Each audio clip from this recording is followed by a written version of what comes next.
Want to thank you for tuning in to episode 2 of our Celebrating Women special series as a part of Ryan Chats With, where I get the opportunity to sit down with leaders, game changers, and all around awesome people, hear their stories, learn what moves them, and let it move you. I have the awesome honor of sitting down with Mayor Emily Keller, Councilmember Tiara Burnett, Councilmember Tekesha Martinez, and Councilmember Shelley McIntire of the city of Hagerstown. Check this out.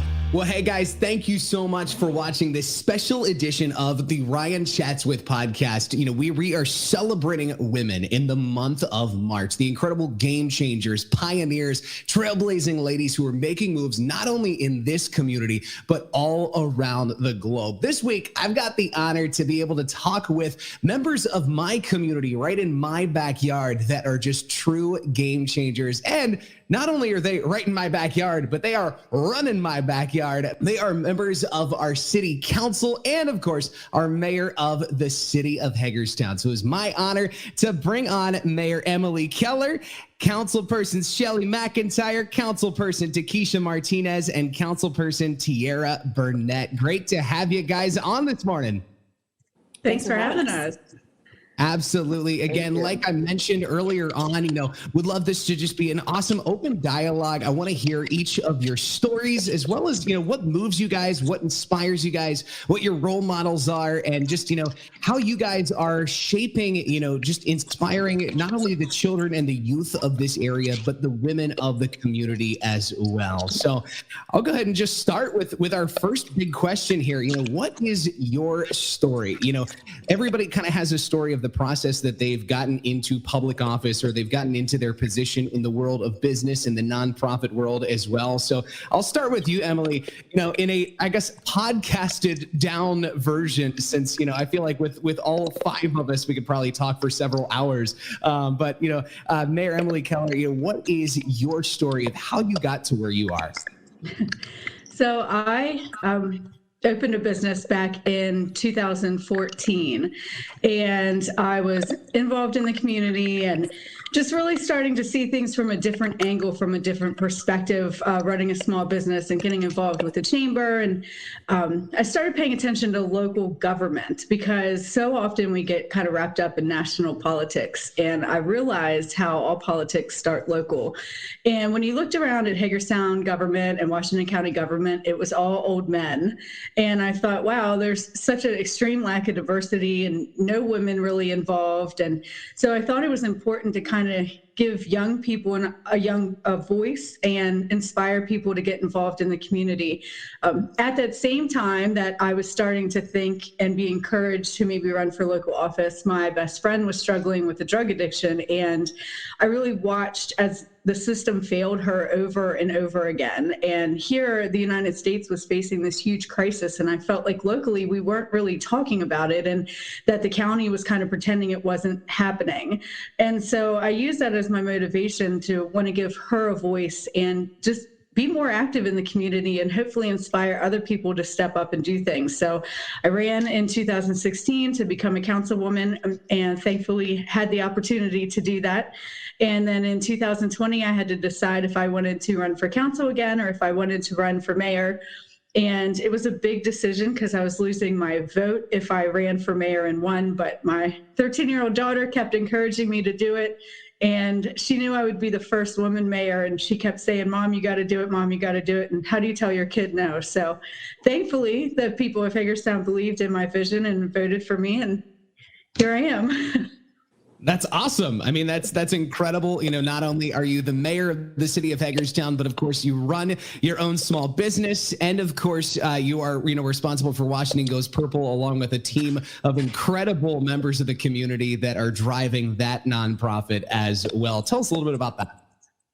So we have some really exciting things going on. It's been very difficult with this virtual world to try to get out in the community like we normally are, but we had a big meeting yesterday and kind of regrouped, and we're going to be doing a lot of virtual activities, interactive activities for the kids. And right now we're focusing on how the stimulus payment can stimulate recovery, because we all know there's a lot of money coming on and we see this as an opportunity for people to really help themselves. So we're going to have a big marketing campaign coming out, and we're still working with Washington County Public Schools with more drug education, working with local clubs, and just trying to keep that message going. But right now, everything is so focused on the COVID pandemic, but the reality of it is the opioid and drug epidemic is raging. It's raging here, it's raging all over. The isolation is not helping with our mental health and substance use issues. So we're going to continue to focus and try to prevent addiction and also try to help those of our neighbors who are struggling. Gotcha. And again, Mayor Emily Keller, so thankful to have you on this morning, but also, your incredible team of council members. You've got 3 female council members on your squad this term, and it's so awesome not only to have, Councilwoman Shelley McIntire back on the team, but also Tekesha Martinez and Tiara Burnett. You guys are new, which I got to hear your stories as well. Takisha, tell me your story of how you got to where you are right now. Oh, man. So I got here by having 5 kids by the age of 25, 4 of them being daughters, and went through a lot of trauma, went through a lot of different things, as most of us do, right? And so my daughters, not wanting them to have to go through the exact same things meant that I had to start doing something differently. And I was very shy. I've always wrote poems. I didn't really talk a lot. As my girls began to get older and kind of get more independence and be able to venture out, they were like trigger fingers for me, to be honest. And when something would happen, I would have to fight what I thought was fight. And so I fought for a while, thinking that I needed to protect my daughters with physical. So constantly just protecting them, making sure they were safe, hovering over them. And then as they got older, I needed to teach them more about emotional intelligence. And so I had to find new tactics. And so the fight then became to break generational curses, which is how I got here, was just simply on a path to show my daughters a different way of confronting things, a different way of advocating for people, a different way of even owning your own stuff. And so I woke up one morning and was just standing in front of a microphone doing poems, and I failed public speaking every time I took it. And I just woke up like that. And so I literally got here just by serving the community, serving my family, serving those that I love, serving in church, and public office, I never imagined. And so it's still, some days I wake up and be like, wow, like, yo, I really how did I get here? Yeah, so that's my story, is that it's so packed with different little stories that sometimes seem out there, but they're real and they're true. And so I believe that I was just designed and destined to do public service. I kind of ran away from it because of what I thought it stood for. But as I started digging deeper in serving, I came back home after something traumatic happened, and I had to be the change. I had to figure out how to be a bridge in a place that I didn't feel comfortable, even though I was home. And so that meant showing up and serving. So yeah, it's my story. That's fantastic. Yeah. And I mean, Shelley, you can kind of back me up on this too. Each and every one of you guys come from a background of serving, a background of public service and caring for your community. And I mean, you have that plus, of course, running a small business in this area for quite some time. How has that kind of helped with your running for public office, as well as, your public service, within the city of Hagerstown? I mean, I think that if you can run a business that is a man's world, right? I mean, that's my HVAC company is predominantly a man's world, and be a stepmother, I think, and blend a family. I think that you can run for public office. I think that all those things kind of go hand in hand. So, because you never know what you're going to get. Every day it's something completely different. And I think that sets you up for being able to be, a little more optimistic and finding solutions and trying to figure out, how to make things work. So in business, I don't know if you guys know this, but I have no idea how to fix an HVAC unit. I really don't. I have no clue. But I can tell people, how to do things better, and I can guide them and lead them. And I think that kind of probably puts me in a position to be a public servant and look for ways that I may not know how to do things, but I can put people together and I can kind of make things happen. Mm-hmm. That's awesome. And Tiara, I got to know too, again, new to public service, but not to community service by any means at all. Tell us your story. So my 9-year-old daughter will tell you that I've been working for this moment my whole life. And I'm like, wow, you put that together? I don't think so. But like most people, I graduated from high school thinking that I had the whole world figured out and I knew what I was going to do in life, which I was supposed to be, in my opinion. I was supposed to be a veterinarian. That didn't happen. But, as life goes on, we find out that we have other passions and other interests. But what was a game changer or a life changer for me was having my daughter and realizing that I wanted her to grow up in a world that was better. Not to sound cliche, but it's true. And ever since then, she'll be 10 next month. I've just been on this path just to serve, just to speak up when I realize that things aren't fair, speak up when I realize that, we could do better as a community. And that's just been my mission this whole time. Everybody knows my story that I literally filed to run for city council 30 minutes before the deadline. I had no idea I was going to file. Wasn't even in the state when I made that decision. But, from working with these ladies on this call and on this council, helped me realize that this is something that I was destined to do. And I bring this up every time that I'm so grateful to work with these ladies.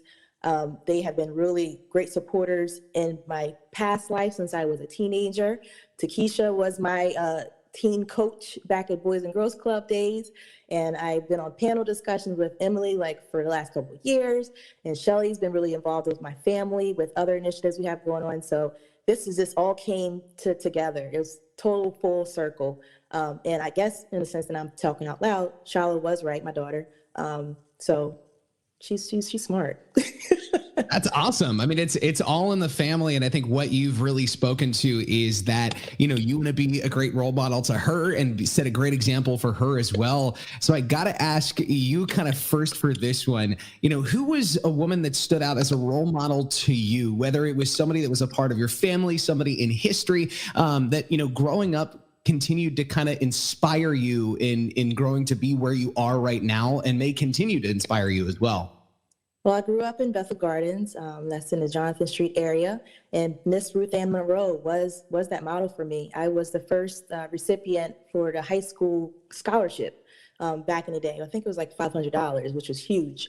But she was like a grandma of all grandmas, but growing up in that community, I really had a strong affinity for all the Black women, from young to old. There was a time where you just have the conversations with any and every person, and they'll give you their honest opinions, and they'll share all their stories, even though some of the stories was a little bit much for a kid to hear. But it was nice to hear, just to hear their experiences and what they went through, especially the older women. My grandmother and her sisters and family members, about their times living in Hagerstown was really eye-awakening, and it helped me understand what they went through and what I choose, to change this world, to not have that same bad things happen to good people, especially, our youth. We had a time where, it was a lot of violence and a lot of drug use. And those older women stepped up and said, no, we're not having this. And they was very public about it. They would shame you if they caught you on those corners. They would tell you to go home. They would tell you that, no, you got school tomorrow. And that community was just dear to my heart. But the Miss Ruths, the grandmas, my grandma, the teens, Takisha, those were the people that really, really helped mold the person I am today. That's awesome. And Mayor Emily Keller, I'm going to jump over to you for this one now too. Who was a role model or role models that kept kind of driving you as you grew into where you are right now? So I have to say my mom, for sure. I mean, my mom helped my dad run a small business, always made sure that dinner was made every night. She took care of the home. She dealt with me when I was an ice skater, taking me to practice, taking me to music lessons. And the thing about my mom and my parents in general was they always made me feel like I could do whatever I wanted to do in the world. So if I went home today and said, you know what, change of plans, I think I want to be an astronaut, my mom would be like, all right, well, let's go do it. Although completely unreasonable, but wouldn't make me feel that way at all. So I definitely say my mom has always been the person to push me. She calls me every single day, multiple times a day. It's actually a joke in my family because my phone rings and I'm like, well, there's Shirley. But it's Shirley just checking in to make sure things are going okay. So I've always admired her. She's always been my biggest fan. That's awesome. And I feel like that just, it helps too with kind of like inspiring the next generation as well. I feel like probably, kind of passing that on to your own daughter too. You're going to be in that mode where it's like, all right, I'm going to be calling you and checking up on you each day as well. Well, now Nanny calls her and checks up on her all the time too. So that's become a joke as well, because she'll be like, Nanny's calling me again. And I'm like, listen, you'll miss it when she stops calling. So just take it in. It's a 1-2 punch. Yeah. So growing up, I'm going to show my age a little bit and just a little basic, but growing up, I can remember really admiring Princess Diana. And I know that sounds really strange, but even though she's passed, and I just think that the things that she did in her humanitarian work and in such a public light, I can remember just really looking up to her even as a little girl and being like, I want to be a princess one day. And so it sounds really silly, but I think that the work that she did continues to inspire me today. Actually, I don't think about it that often, because today, if you ask me who inspires me, I would say my daughter, Sarah. She is just a tremendous beacon of light, and she's very optimistic and positive and pushes me. And so I think that if you ask me like who inspires me today, it would be Sarah. And Emily. I mean, I think that Emily is very inspiring, and I'm not just saying that because she's on this podcast, but I really think so. That's awesome. I feel like it's that spirit of, inspiring one another that probably helps kind of drive things on a day-to-day basis. Am I right on that too? Like just within, kind of running, the city and running the organizations that you guys are a part of.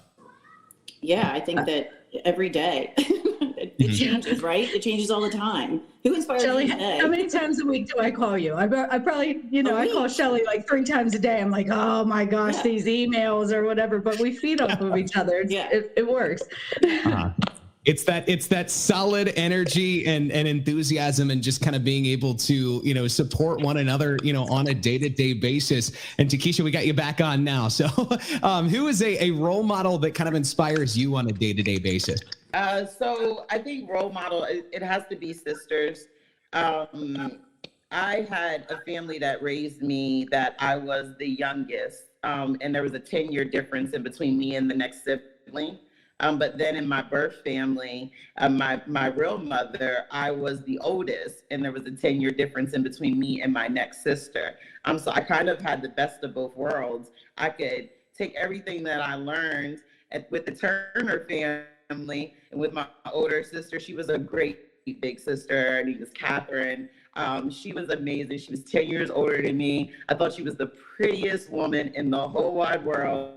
Like, I would watch her, like, getting dressed in the mornings, the LL Cool J and that kind of thing. She went to South High and played basketball. Like, she's amazing. And so my big sister taught me so much. She had to take me everywhere. And then I got to be a great big sister, and they were great role models. And so I learned how to be a good big sister. And then having 4 daughters, then they became and are my role models now. Like, I watch them in their relationships, and my daughters will take each other to court if they are not being a good sister. And some of the arguments are hilarious, but the principle of a thing is almost like, so important to them. They're like, don't you have a rule that says, and then they begin to find these reasons of why journey shouldn't have told on Venaya. And it's like, you know, it's just little simple things like that, but they advocate and fight for it. And so that inspires me, especially when it comes to working with women. Gotcha. That's awesome. Well, and hey, you know, Councilwoman Shelley McIntire, I'm going to start with you on this one. You know, keys to success in not only work life, but in public office life, because I feel like all four of you balance many different hats, whether it's, working within, public office or your nonprofit work. I know, Shelley, you work with Brooks House and a variety of other organizations as well as your day-to-day operations of your HVAC company. You know, what are your kind of, secret keys to success, whether it's, a morning routine, having a specific day that you just shut everything down? You know, what is kind of the key to success for you? Well, I wish I had a day to shut everything down, but because I don't, I have two things that I do. One is I meal prep, and it's very important for me to have everything figured out on Sunday. So for the whole week, I don't have to think about what to eat or what to cook. And I also have a Panda planner. So every day I write out my whole day at the beginning of the morning, and I follow the steps, and it makes me organized. And I guess that works. It feels like it works. Some days it feels like it doesn't work, but the meal prepping is definitely key for me. That's awesome. Tiara, what's your secret? I take mini breaks throughout the day. And those breaks are meditation, breathing treatments. I have a lot on my plate on an everyday basis, and I just have to take some time just to breathe, declutter, and then come up with a plan to how to tackle whatever this fire is for the day. And then at nighttime, I listen to soothing music to go to sleep, because my brain just be on 1,000 and it doesn't stop. But that helps me just go to sleep, and hopefully I can sleep through the night to start my firestorm of the day the next day. But definitely breathing treatments and woosah moments, and also checking in on my friends, and my friends checking on me too, because you need a strong support system to be in this role or any role, just to have that good girl power and say everything's going to be okay, and also to vent. I mean, I vented to Emily just yesterday. Takisha just on Monday. I mean, we do that. That's important for me. Breathing and connecting and woosah a lot. Venting is the major key. That's awesome. So venting, relaxation. All right. Mayor Emily Keller, what is yours?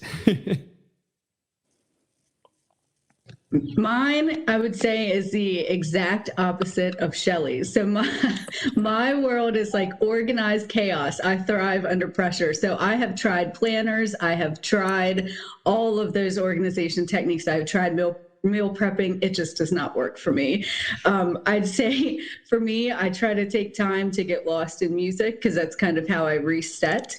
And I also, Layla and I have a routine on nights that I have her after skating practice. We have a show that we watch, and we both put our phones down and we just connect and we just kind of relax and whatever. So right now we're in Walking Dead. We just started season 4 of Walking Dead, but that's what we do. We watch at least an episode in the evening, and that's kind of my time to just unwind and just be mom and have that second to myself.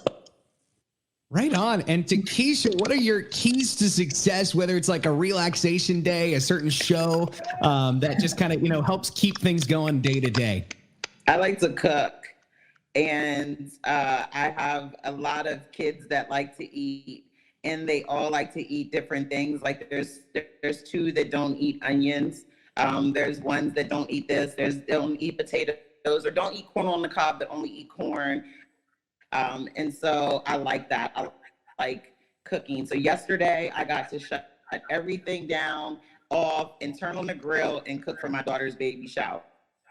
And I cut up probably for about an hour and a half. That's how much stuff I cut up. But I had the music on. I bought fresh flowers for my kitchen table, and I just got it in cooking. And that's awesome. Cooking. Everybody eat at the baby shower last night, and I never tasted anything.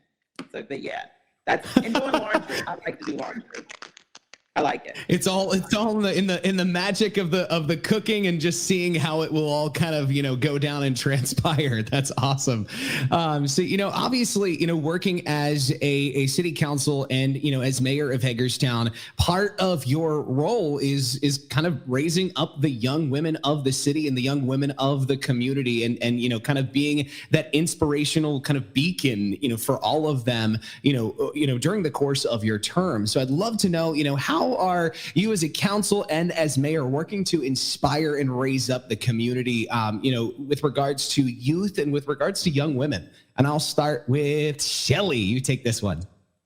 So I was able to start a youth advisory council for the city of Hagerstown. So that was really important to get the youth voice out there, because we would tend to make decisions about them and they wouldn't be involved in the conversation. So we put the Youth Advisory Council together a few years ago, and very strong women, very strong young women that applied and, are very active in the community. And we now try on, each,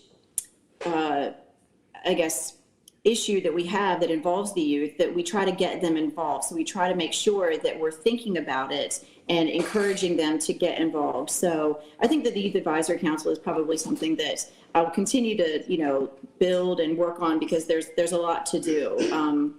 And there's a lot of ways that they can get involved, because as, like we say, they are the future. We have to set this up. We have to set Hagerstown up for what they're going to want. So that's for me. That's awesome. Mayor Emily Keller, how are you as mayor working to raise up the young women in our community? So how you since this election has passed, it has been incredible watching the youth in the community reach out. And they have for the last 4 years too, but something about this election, and I truly think it was all the women and all the coverage that it got, because all you heard about was the four of us. It was like this whole woman power movement. And like today, after I get off this call, I'm Zooming with second graders that their teacher reached out. Yesterday, it was third graders. Last week, it was a bunch of fourth graders. And the teachers are really reaching out to me, and I know to other council members as well, saying, come share your story with us. And that excitement and that involvement is incredible. I mean, the other day I talked to fourth graders on class, and I told them I had TikTok, and like immediately my phone screen starts lighting up because they were so excited to follow on TikTok. So just that reaching out and these moments of being able to talk to them has been incredible. And with the Youth Advisory Council that Shelley touched on and was able to create, that's created a new dynamic just internal in city government, because now we have this ability to say, well, let's reach out to the Youth Advisory Council before we make a decision. And it's kind of changed the way that we do things. That's awesome. And, Tiara, I know that you are a part of the, the Ruth Ann Monroe Summer Basketball League and some other great youth organizations as well. How do you use some of that involvement with some of those organizations to help kind of raise up the next generation of young women in our area? So our board is called Beyond the Arc Foundation, and we're the host of the Summer League. And it's for women, myself, my sister, my sister's friend, and our cousin. And this organization has every summer over 200 kids. Mainly in the beginning, it was a lot of boys, but we're starting to see a lot of girls be interested in basketball. So I, of course, instantly try to connect with those girls in that dominating type of atmosphere at the Summer League. And that has transpired to relationships, transpired to them going to school and asking their teacher, hey, can you talk to Miss T and bring her on? And also just from popping up at the Boys and Girls Club or Salvation Army, just engaging with those girls. This couple weeks ago, I was part of the Boys and Girls Club Youth of the Year judge, and man, that was a tough competition. There was 2 really great candidates to receive this award. And from that, I'm going to meet with them on a one-on-one basis just to mentor them and guide them, because only one can win. And I'm really concerned about the other person that, lost. So I want to make sure that she still stays engaged and just having conversations with just people on the street. There's going to be a lot of women that looks at our story and thinks that they can run for office. And I want that to happen. I don't want no more first. I want a whole lot of women of color and men of color, a lot of minorities to step up and take local offices. But that's only going to happen if we start sharing our stories and engaging with as many people as possible. Mm-hmm. That's awesome. And Takisha too, how are you as not only city council member, but a member of this community, working to kind of raise up the youth and the next generation? I just administering. I do peace circles with women. Am I gone? Can you guys hear me? You're good. I'm good. I'm so nervous now. So yeah, just sticking with the boots on the ground and being present. I do peace circles with women at the church, writing workshops, that kind of thing. That's awesome. Right on. And, going straight from kind of just the work of inspiring, the next generation, what are some goals and challenges that you guys are seeing in your current term when it comes to women's issues? And I'll start with you, Mayor Emily Keller. Well, that's a tough one. Nationally, we still have so many issues as women, and we may not be able to impact them directly in the roles that we are, but we can bring light to them. Women still make 82 cents per every dollar that a man makes. There's still a lot of, even the way we are treated locally and in the national news and everywhere else, we talk about women differently than we talk about men. And I know the four of us see that firsthand. So I would say here in Hagerstown, we face the same issues that everyone else faces, and we just need to use our voice to continue to empower women. Empowered women empower women, right? So that's what we need to continue to do. That's awesome. Tiara, I'll pass it off to you. Well, first is realizing that we are individuals. And a lot of times, they'll group us, particularly with Takisha and I, of course, because we are, Black women. But sometimes that does come off to be a little offensive because I'm Tiara and Takisha is Takisha. And, although we have the same skin complexion, we are totally different people. Although the four of us are women, we are totally different people. So right now what I'm facing is grouping. And it's not a bad thing.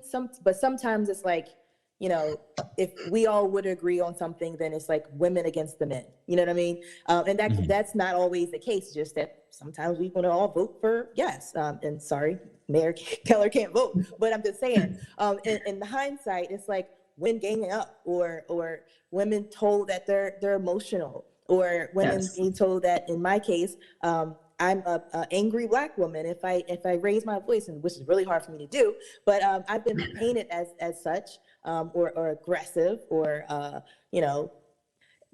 the words hurt sometimes, but I have to understand that some people are just ignorant and they don't know better. So I like to tell people, hey, you can't say that. You cannot touch my hair. And sometimes you will see my hair change up, and that's my business. But that's just what I face right now. We're all individuals, and we're all not alike, and that's a good thing. We can't make change if everybody's on the same mindset. We have to have those challenges. We have to have those disagreements in order to really see changes. And I think you hit the nail on the head, Tiara. Like, when men are bossy, they're leaders, but when women are bossy, we're bitches. It's just portrayed differently. Sorry, excuse my language, but it's the truth. Yep. So we are portrayed differently. If you have a strong voice, you're an angry Black woman. None of that is fair, and we still deal with that every day. Mm-hmm. Yeah, it's kind of like putting in that kind of that assumption mindset of where it's like, depending on the person's reaction, we're putting them in their own bucket instead of just allowing that open dialogue, which I think that's why like conversations like this are so important, just to have, all of y'all come together and we just have this conversation and, and be able to answer these questions in such an honest and open way. That's why we don't have the dump button for you, Mayor. I'm not like, no, wait a second. Shelley, I got to ask you too, what are some goals and challenges in your current term as a city council member, with regards to women's issues? So I think that, this community, the fact that we've, made history with majority of women and a female mayor, is Hagerstown ready for this, right? Because we've always done things the same way. And I think that that's going to be really important for us as a council, and a majority of the vote is for us to stick together and to really make the changes that we really do want to see, and not be afraid that, oh, it's never been this way, and to really stand up for the things that are important and that the community wants, and really be not only colleagues but friends, and understand one another, and just like, empowering women, just like Emily said, we have to make sure that we're supportive of each other, because this position is not easy. It's fun. There's like fun things about it, but it's a challenge every single day. So we have to understand each other, and be supportive of one another, and know that like it's not always going to be ribbon cuttings and grand openings and such like that. So I think that's a challenge for us, is that to do things differently and understand that it's okay that we are going to do it differently, and that we're going to make the change, and the community has to be ready for that. Mm-hmm. Yeah, absolutely. And kind of speaking to that too, what have been, even zoomed out beyond, women's issues, what have been some of the challenges that you guys have faced in your, the first few months of your term, and how you guys have kind of been able to come together and work together as a team to kind of get beyond those challenges? Are you me still? Yeah, I can start with you. I think that the biggest challenge is the fact that we are all and this is super simple. We are all sitting on the dais. So we're like right beside each other, and we have masks on, and we can't see one another. So I know it's hard for us to collaborate more effectively. It feels like there's like this little bit of a disconnect. It's kind of like Zoom, but then so I'm really anxious for us all to be able to get to sit around the work table, to be able to look at one another, and actually, because I can hear Kristen way down at the end, but I can't like see his facial expressions. And I think that that's really important, and something that's really missing in order for us I think that's a challenge that everyone is facing. It's not just us, but we're like sitting beside one another. So I think that's tough. Yeah, Mayor Emily Keller, take this one too. What's been kind of one of the biggest challenges, as a group that you guys have had to kind of hurdle over in the last few months? Well, I definitely have to agree with the room setup right now. Normally we sit around a table and we can interact with each other and kind of vibe off each other a little more than we can now. It's like I have Bob and Kristen on one side and the ladies on the other side. So every time I'm trying to like navigate who's talking what, and it is kind of awkward. I would say also, we're coming out of a pandemic, knock on wood, coming out of a pandemic. And, things are slow. Yeah, right, party. It's slowly starting to get back to normal. But as a city government, we are facing all of these challenges, and we recognize that our citizens, there's a lot of past due rent and past due utilities and people who lost their jobs. And on the flip side of that, we're seeing the city grow, and all of these very good things happen in the city as well. We have a ton of economic development happening. And so we are at this very strange point where we're a new administration. We have our own goals. We're about to have a gigantic goal setting session. And I know all of us have big dreams, but then we have this lingering virus that is still going to cause issues for some time that we have to learn how to navigate and not let it stop us, but also address the fact that it's happened and people are going to need help. So government is always hard, but add in the timing of all of this, and it's interesting to say the least.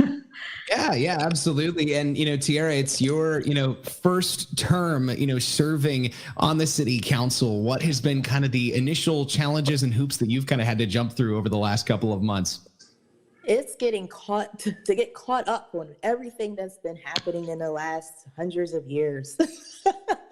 I'm just grateful for City Council and Mayor Keller for being patient with Takisha and I to give us the background on a lot of issues, taking the time before sessions and after sessions and phone calls and text messages like, hey, what is this about? Shelley's really great at telling us what acronyms are. Like sometimes during council, she'll like write down on a piece of paper really big so Takisha and I both can look over it and see like, what does that even mean? So it's just trying to get caught up. But I'm just so thankful that they understand that we don't have any idea what you're talking about. But we do our best to also research on our own, but they've been really helpful with this, helping us along and understanding that, they were once in our shoes too. And they understand that it's going to take a little bit of time for us to get caught up. But this last couple of months just been a really great experience. But also just disheartening to see that, we're still in this pandemic. I mean, we had a whole election campaign in this pandemic. And here we are still in this situation. And we get the emails and we get the calls about people having rent issues, or they can't pay their light bill and they can't feed their families. And, what do we do? What can we do? So it's a lot of collaborating and working together to give them answers and resources to help everybody along this journey. Yeah, absolutely. And, obviously the pandemic has brought its own slew of challenges, but also, it's kind of given opportunity for us to acknowledge some of the victories of the last several months. I mean, now I know as a country, as a nation, we're kind of entering this phase where, vaccinations are on the rise, and we're starting to kind of see, for lack of a better way to put it, the light maybe at the end of the tunnel here somewhere. And so kind of, jumping on the topic of victories, Mayor Emily Keller, want to know, what's been, some of the big victories that you guys have had as a team, as a community, and as the city, in the first few months of your term? I think if we learned anything as a city is that we can get through anything. I mean, you really watched our community rally through this pandemic, whether it was the Washington County takeout page that we always reference that truly saved a lot of restaurants. I mean, truly saved a lot of restaurants and put so many places that a lot of people didn't know on the map. I mean, and we've seen an influx of shopping local and people just really being supportive of each other and supporting their neighbors, unlike ever before. In the city, we continued business as usual. Our staff persevered through all of this. They showed up every day. They took additional safety precautions. We still offered the same level of services. We didn't have to downgrade anything throughout this time. And I think that speaks to the quality of people that we have, not only working for the city, but in the city, that continue to protect each other, but also made sure that everyone had what they needed.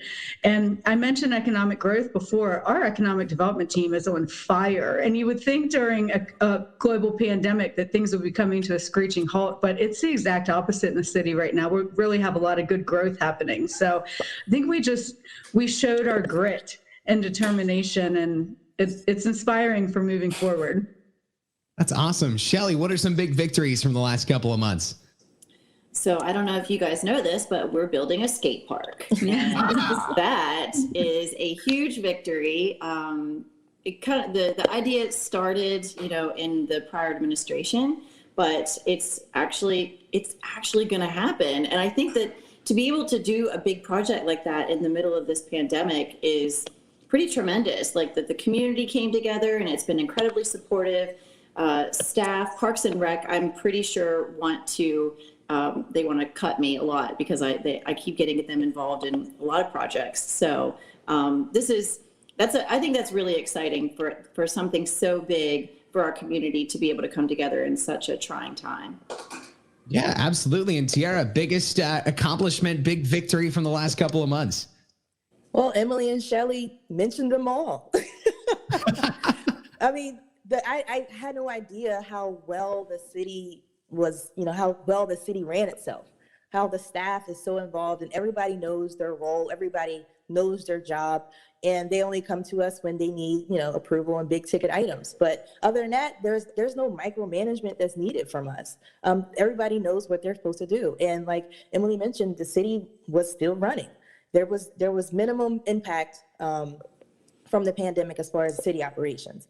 But, I'm just happy to be in this position to work with everybody. And I'm looking forward to seeing the survey that comes out, that the city put out, to get everybody's feedback on what the next project is. And I hope I can put a stamp on something as great as a skate park like Shelley has, but also the community coming together to support those restaurants. I'm so glad that we're back open, in a sense, with wearing a mask and social distancing, but to give the chance to help those restaurants even further and support those local companies.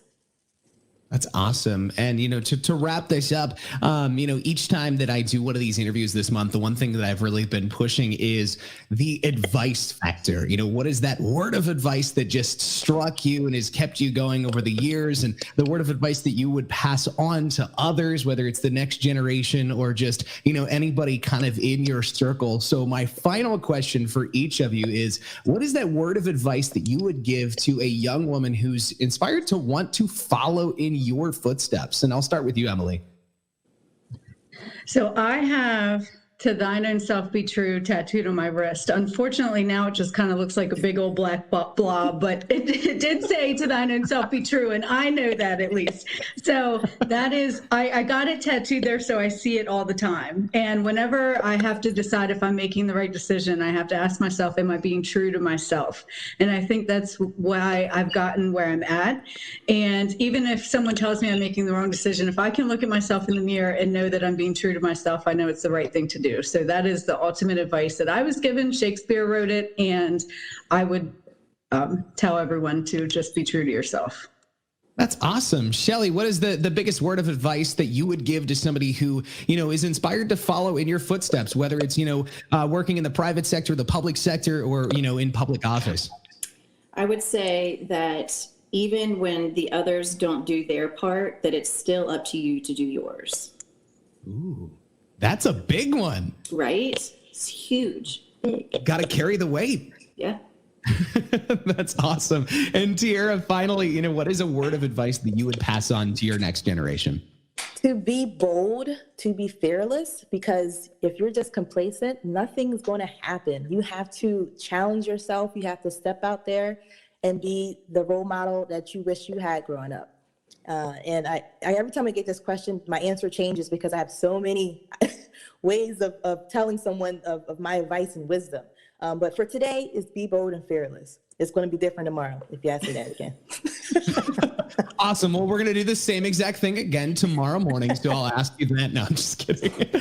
Guys, thank you so much just for your input, your inspiration, what you guys are doing in this community, but also just for, being able to be that good light to others, all around the area. This is something that, as a podcast, as an interview that we are, putting together, yes, it caters to the Hagerstown community because that's where you guys are serving. But, it inspires people outside of the region to know that, like, hey, y'all have got a team where it's, it's a majority of women council members and a female mayor, the first female mayor. And, it's inspiring and just great to see the incredible teamwork that y'all have.